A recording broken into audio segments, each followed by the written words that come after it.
Good morning and welcome to Wisdom Wednesday session. It's Wednesday, December 22nd, 2021, which means yesterday was the solstice. This weekend is Christmas. And we find ourselves at a really interesting moment. We're heading into our third year of COVID really changing our lives, our third, winter of that. And another variant is bumping around. I'll be honest, I might have it. The last few days have been a little rough, and I'm vaccinated, and at this point, that's we'll figure it out. But the reflections on solstice are hitting me a little differently right now,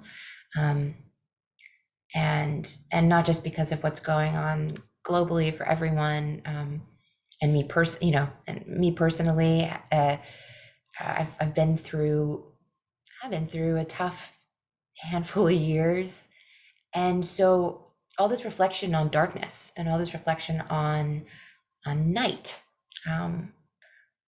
and the unknown, being in spaces where we don't see the light, at least not yet.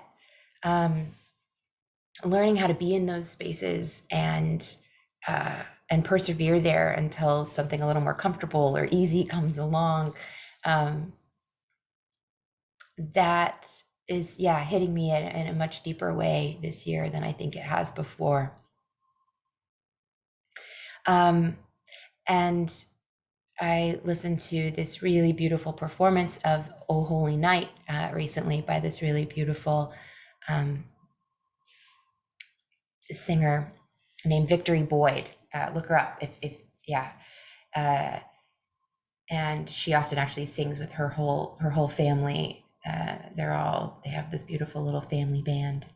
Anyway, that made me hear this song in a different way, and to think about this celebration of the nighttime being necessary every single year, right? Every single day, right? We need the nighttime, but every single year we hit this solstice point, and how to venerate the darkness and how important that is. And of course, meditation is all about this. This is how we hang out in the dark, how we make friends with the aspects of life that are unseen. And of course, spirit itself is the unseen. And just like, in any spiritual tradition, we have to make a relationship with the unseen, with the mysterious, with the unknown, with the uncontrollable, right? We can't control what we can't see and what we can't know consciously. We got to make peace with that. In the course that we just did, The History of Nothing, at the end, I talked about modern physics and what that teaches us about the nothing, about the unknown. And, I talked there about how outer space is, mostly dark matter. We don't know what it is. We don't know how it works. Inside of every atom is mostly space, which means inside of every material object is actually mostly space. It's mostly the nothing. It's mostly the unknown. And we learned that the presence of absence is not the absence of presence, meaning, the presence of absence, is not the absence of presence, meaning that all that nothing is doing something. It has a great, huge, incredible purpose. Part of that purpose is not to be understood, perhaps, right? um, it doesn't need us to understand it in order for it to do its job. And yet, we, through as spiritual seekers, we seek to make a relationship with that which we cannot control or know or see. Everything going inside your body, take a moment and contemplate how inside your body right now, all kinds of things are happening. All kinds of systems are at work right now. Do you have to pay conscious attention to your digestive system right now, to your lymph nodes, to your veins so that they pump? No. The vast majority, probably about the same percentage of dark matter as in the universe, is what is unconscious in you right now, maybe more. And so making peace with all of this is to make peace with reality.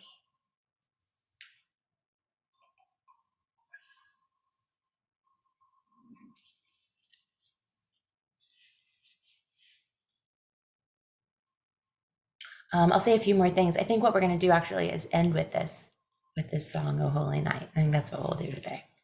Because I just have a couple more things to say. So I've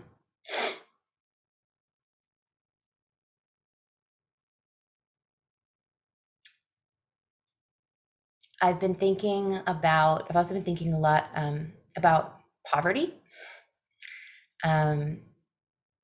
and what it means to be in a lower class or a lower stratus of the social hierarchy, and what that does to a person's spirit and psyche and body and mind. And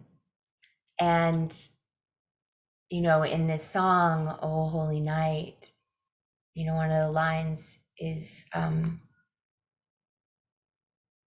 "The King of Kings lay thus in lowly manger." In a lowly manger, right? So these are parts of the Christmas story that I never really thought about when I was a kid. I didn't know, we have these nativity scenes, and we all know he's born in a manger or whatever, but what is that about? What is that all about? What does that mean? What does it mean? Yeah, that to take somebody from that lowest stratosphere, that lowest stratus of society, and make them the King of Kings. If that message were to really, really hit home and really be meaningful to oppressed people all over the world, what kind of revolution would that really be? And been a couple thousand years, it doesn't seem like that revolution actually completed, if it was ever possible to. But that is what stuck out to me in this when I heard it sung by Victory Boyd, who's also an African American woman. The last verse of this, I don't think I had even actually, maybe I had heard it, or maybe it got cut out of the versions that we did when I was in choir in school. We would always do Christmas concerts, and I remember singing this song. I don't remember this verse.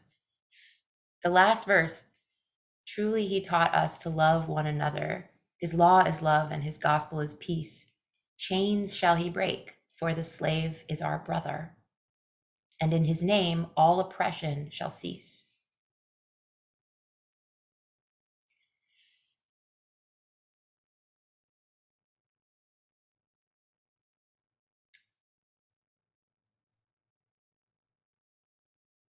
Thinking about the way that oppression does work.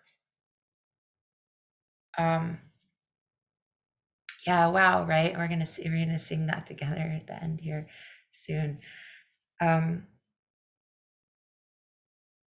Thinking about how oppression does work in our society, I've also been getting a good lesson of that in my own kind of dark night of the soul that I've been having these last few years. suddenly going from being pretty comfortably middle class to being in poverty. And I grew up in poverty. My parents were not well off, even though at all, even though their parents had some money. So we were never like super down and out the way that a lot of families all over the world are. Um, but I grew up in a household where the stress of money was really strong, and and I grew up in a world where the kids around me would get certain stuff that I wasn't getting. Um, free lunch at, I was in a free lunch program at school, in public schools, and had a lot of shame about that, and about the cars that we drove, and whatever. Um, but these days I think a lot about how hard it is to try to get out of that. Um, how to just feel like you're living a life of basic decency. And then there's this psychic weight of that makes it really, really difficult for anybody who's born in a manger to feel like a king or a queen, to sit in their own center and to sit in their power and to demand respect and to follow their own heart and vision and goals. Um, there's a lot more to fight against and to overcome for those beings. And another element I thought of today, this morning, my dog is going through a treatment, and she peed on the bed. So it was the first thing I woke up to this morning at like 5:30 was like the feeling of pee in the bed.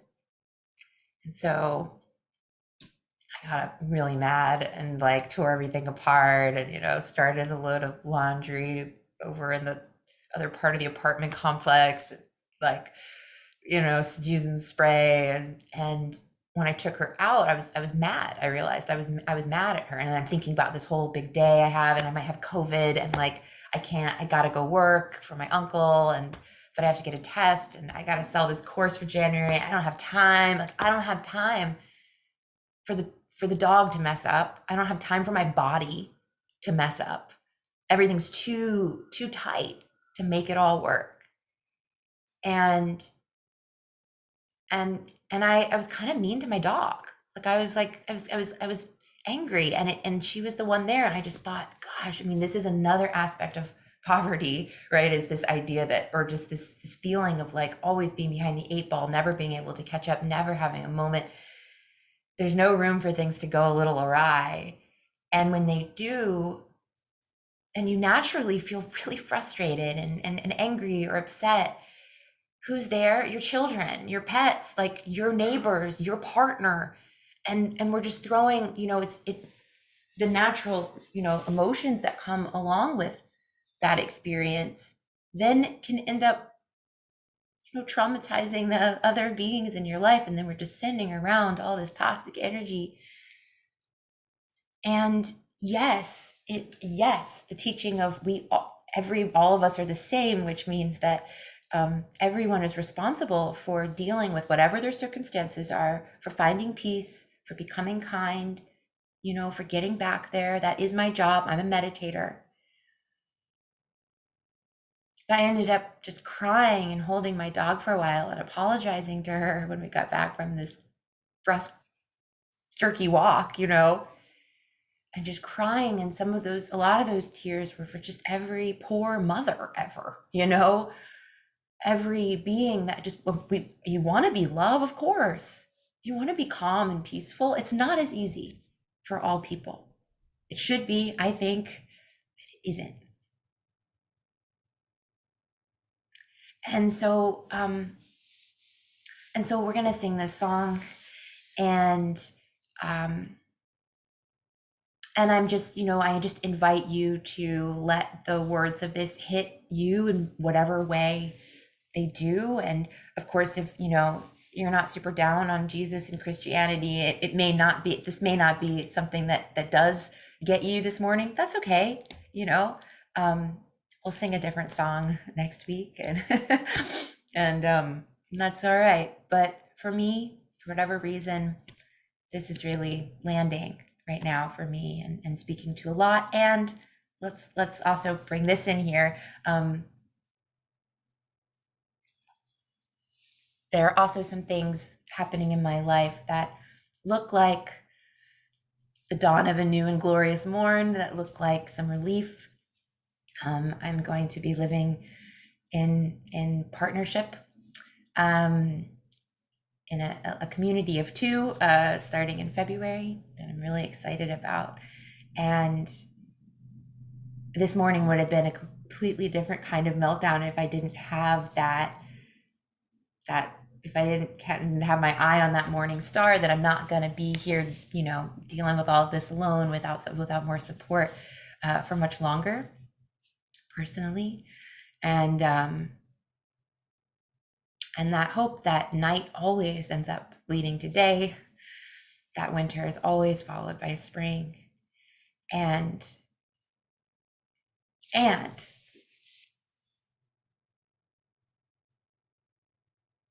in our lives, the gifts that come to us in the dark, the time that we spend in the dark, is also where the seeds are planted. It's the womb space. It's that fertile underground space. It's that unconscious space that is most things. In that darkness, new hope is born. A new way comes out of it. Renewal comes. And this song is about renewal coming in the form of a baby, who is love, who is love and peace, who represents love and peace. But no matter where you are and what's going on with you and how the darkness has showed up for you in your life, these moments of darkness are not only inevitable, they're beautiful, and they are important. And to resist them is also to resist the rebirth. To try to just spend all the time in the light is to never give ourselves a chance for something new to manifest, to never give ourselves a chance to touch that compassion and that connection. It's to always resist 99% of reality, to try to live in this tiny, tiny little space of the conscious.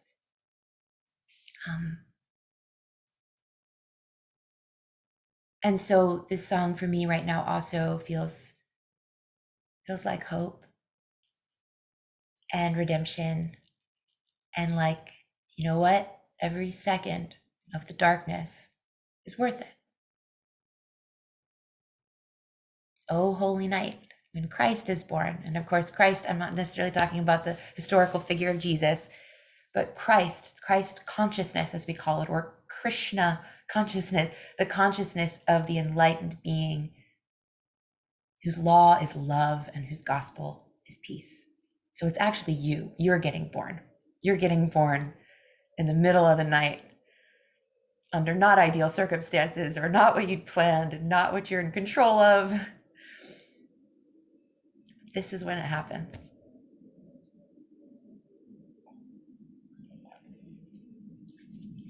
All right, so you should have the words there. Join me.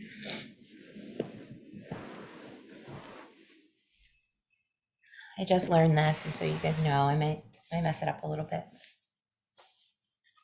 Okay.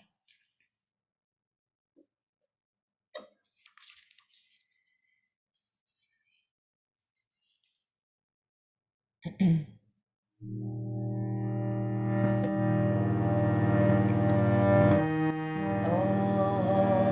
night, the stars are brightly shining.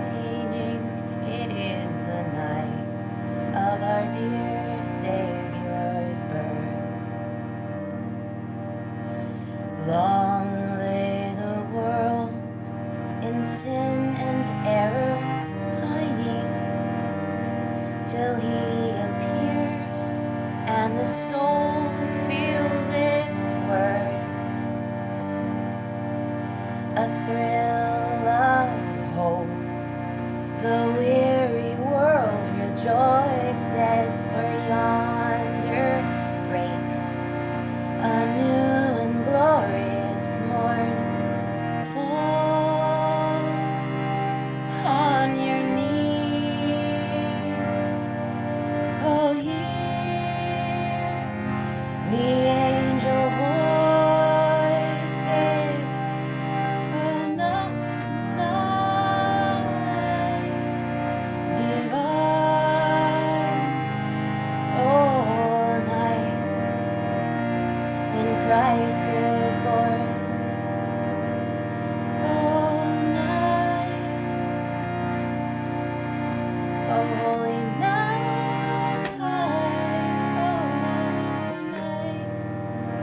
star sweetly beaming. Here come the wise men from Orient land. The King of Kings lay thus in lowly manger. In all our trials, born to be our friend. He knows our need. Yet to our weakness is no stranger. Behold your King before him lowly bent. Behold your King before him lowly bent. Truly he taught us to love one another. His law is love, and his gospel is peace.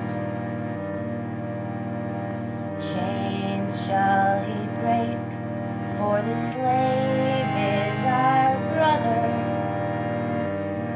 and in his name all oppression shall cease. Sweet hymns of joy in grateful chorus raise we, let all within us praise his holy name. Fall on your knees. Oh, hear the angel voices. Oh, night divine.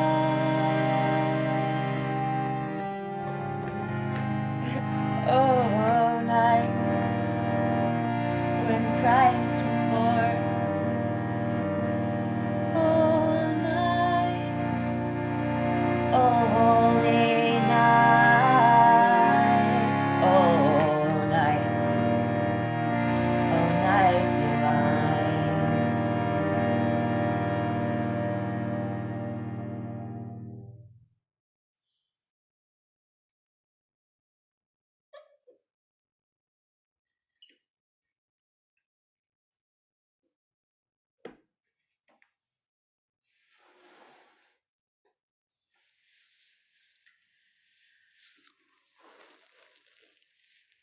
Thanks for singing that with me.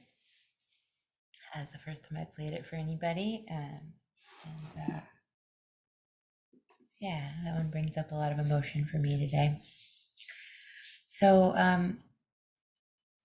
I invite you to bring your own comments and questions. I'm going to go ahead and stop the recording, but the few folks that are here can do that. And if you're watching, following along, I'd love to hear what's coming up for you at this darkest point in the year. And yeah, to share together. This is something that I'll never forget from my dark time. Can't do it alone. Shouldn't do it alone. It's a lot nicer to not do it alone. But also, I don't know that we actually can't. I really think that being together through all of this, being together in the unknown and the not having the answers, not being in charge of most of reality, doing it with a friend or two is good. I love that line. In all our trials, he was born to be our friend. So simple and so much what we need. not a king to look down on us and tell us what to do, you know, but a baby to look up at us and warm our hearts, and a friend to walk by our side through the dark.